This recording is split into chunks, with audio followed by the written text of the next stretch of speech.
Have you ever felt overwhelmed in dental practice? Felt like you're carrying the weight of the world and how in the world are you going to get help with all of this?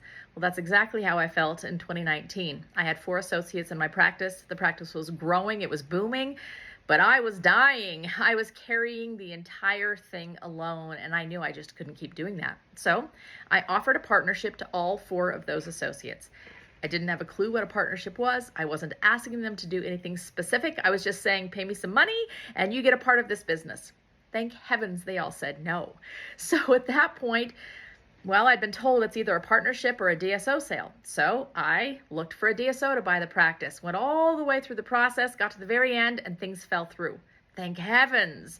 But at that point, I didn't know what else was left. A partnership hadn't worked out, a DSO sale hadn't worked out. And then I heard a podcast with Alistair talking about dental partnerships and this fallacy that because we have a dental license and we work inside of a dental office, that we can run a dental business. That's completely wrong. So I reached out to him and I just said, how can we do this differently then? Why are we thinking so wrongly about this? And over the course of some time, he taught me that compensation should equal contribution. So just because we're a dentist doesn't mean we should be taking part of those dental business profits. We're already paid when we do the dentistry.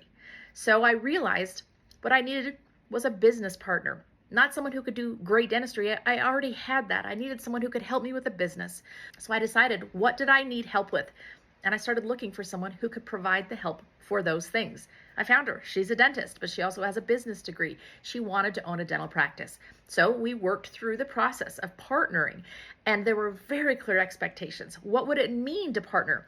What would it mean for her to do moving forward? And what would it look like for her to acquire more of the business in the future if she wanted to? We built all that into the partnership agreement, and it has been a beautiful relationship.